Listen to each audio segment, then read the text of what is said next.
আমাদের দাবি আদায়ের জন্য। কিন্তু আমরা কি বলবো, কার কাছে বিচার চাবো? যে খুনি তার কাছে আমরা বিচার চাচ্ছি। আসলে আমরা বিচার চাই বিশ্ববাসীর কাছে। আমাদের যেই ভাই বোনদের হত্যা করা হয়েছে এবং যাদেরকে আটক করা হয়েছে তাদের জন্য আমরা বিচার চাই, তাদেরকে যেন তাড়াতাড়ি মুক্ত করে দেয়। কিন্তু আমরা যার কাছে বিচার চাচ্ছি সে তো নিজেই খুনি, সে তো নিজেই অপরাধী। সে কি বিচার করবে? যাদেরকে হত্যা করা হয়েছে অবশ্যই উপর মহল থেকে নির্দেশ এসেছে, তারপরেই গুলি ছোড়া হয়েছে। এমনি তো গুলি ছোড়া হবে না। আমরা কার কাছে বিচার চাইছি? আমরা নিজেই আসলে লজ্জিত। সরকার গুলি না চালালে কে চালালো? ছাত্ররাই ছাত্রদেরকে খুন করে ফেললো, এটা বলতে চাচ্ছেন? এর উদ্দেশ্যে কি বলবো? সরকার আমাদেরকে যে শপথ পাঠ করা হতো, আমরা যখন স্কুল কলেজে পড়তাম তখন শপথ পাঠ করা হতো। তো আমি বলবো যে আপনারা আপনাদের শপথ পাঠটা প্লিজ চেঞ্জ করে দেবেন। আমি মানুষের সেবায় নিয়োজিত থাকবো, এগুলো পুরো চেঞ্জ করে দেবেন। আমরা এখন আন্দোলনে নেমে পড়েছি, আমাদের ভাইকে গ্রেপ্তার করা হচ্ছে, আমরা নেমে পড়েছি, কিন্তু এর কোনো বিচার হচ্ছে না। এর বদলে আমাদেরকেও তারা গ্রেপ্তার করছে। আমরা যে আন্দোলনে নামবো, আমরা যে অন্যায়ের প্রতিবাদ করব, সেখানেই তো আমাদেরকে বাধা দেওয়া হচ্ছে। সকল শিক্ষার্থীদের উদ্দেশ্যে বলা হচ্ছে যে আমরা সকল শিক্ষার্থী এক, আমরা কখনো পিছিয়ে থাকবো না। আমাদের আন্দোলন চলছে এবং চলবে। আমাদের দাবি আদায় না হওয়া পর্যন্ত আমরা আমাদের আন্দোলন জানি। তাদের উদ্দেশ্যে বলতে চাই, 1971 সালে আমাদের মতো অভিভাবক যদি থাকতো, মনে হতো না আমাদের এই দেশ একটা স্বাধীন দেশ হতো। তারা তাদের সন্তানকে যেভাবে আটকিয়ে রাখছে এবং আন্দোলনে নামতে দিচ্ছে না, অবশ্যই সেটা ভালো কাজ করছে না। আমাদের উচিত যে এক ভাই রক্ত দিয়েছে, আরও 10 জন এগিয়ে আসা, 10 জনকে আটক করেছে, আরও 100 জন এগিয়ে আসা।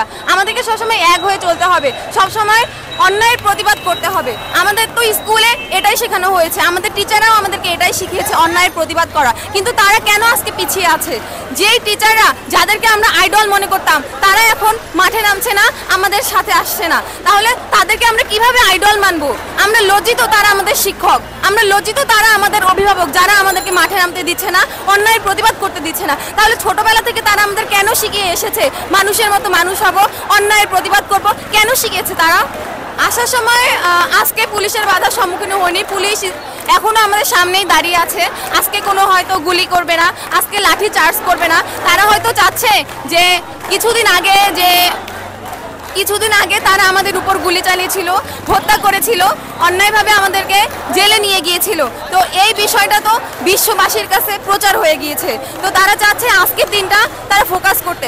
আজকে দেখেন কোনো পুলিশ কিন্তু লাঠি নিয়ে আসেনি, অস্ত্র নিয়ে আসেনি। তারা জানি তারা যেন বিশ্ববাসীকে আন্দোলন করতে দিচ্ছে, কিন্তু আসলে তো তা না। শুধু তারা এই জিনিসটা ফোকাস করার জন্যই আজকে লাঠি নিয়ে আসেনি, আজকে তারা অস্ত্র নিয়ে আসেনি, আজকে তারা গুলি করেনি, শুধু আজকের দিনটাকে ফোকাস করার জন্য। আজকের এই অবস্থাকে বিশ্ববাসীর কাছে দিব না। আমাদের যে ভাই বোনরা রক্ত দিয়েছে, অবশ্যই আমাদের সরকার কি করলো? আমার সরকারের কাছে, মাননীয় প্রধানমন্ত্রীর কাছে একটা তাজা জীবনের যতগুলো তাজা জীবন চলে গেল, এই তাজা জীবনের কাছে তার যে মেট্রো রেল দামি হয়ে গেল। আমাদের সরকার কি করেছে? যারা জীবন দিয়েছে, যারা প্রাণ দিয়েছে, যাদের রক্ত ঝরেছে, কই তাদের পরিবারের কাছে তো গেল না, তাদের পরিবারকে তো সমবেদনা জানালো না, তাদেরকে তো আর্থিকভাবে সহায়তা করলো না। কি করলো? সেই প্রাণের সেই যারা রক্ত দিয়ে তাদের কষ্টে তো ধ্বংসাবশেষ দেখে কান্নাকাটি করলো। তাহলে আমরা কি শিখবো? তার কাছে আমরা কি জানতে পারছি? যে মানুষের জীবনের চেয়ে মেট্রো রেল অনেক বেশি, তাই নয় কি? যেদিন আন্দোলন হয়েছিল, আমি নিজেও এসেছিলাম 18 তারিখের আন্দোলনে। তো এই আন্দোলনে আমি কি বলবো, আমি নিজেও এসেছিলাম। আমাদের ক্যাম্পাস বন্ধ ছিল, আমাদের ক্যাম্পাসের সামনে স্টুডেন্টরা মার খাচ্ছিল, কিন্তু ক্যাম্পাসের গেট খুলে দেওয়া হচ্ছিল না।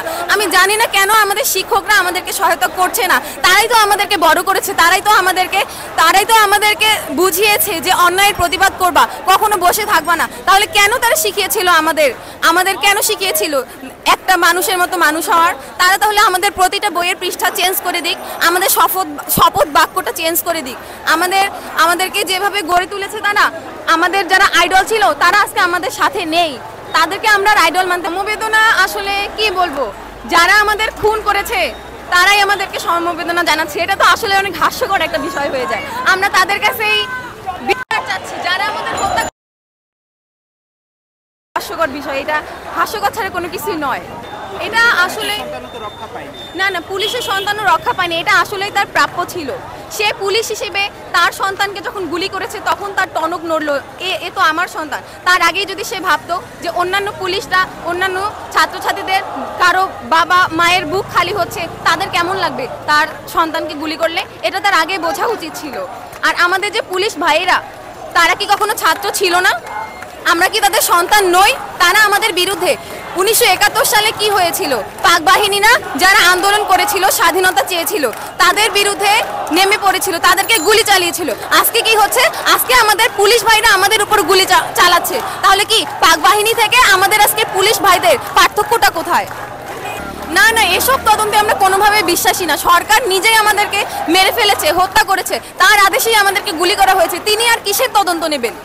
যেখানে আবু সাইদকে ওপেনই গুলি করা হয়েছে, যেটা গোটা বিশ্ববাসী দেখেছে, তাকে গুলি করা। কই, যে গুলি করেছে সে এখনো বাহিরে ঘুরে বেড়াচ্ছে। তাহলে কিভাবে আমরা তার প্রতি ভরসা রাখতে পারি? আর তিনি তো নিজেই আমাদেরকে মেরেছেন, তার কাছে আমরা কি বিচার চাবো?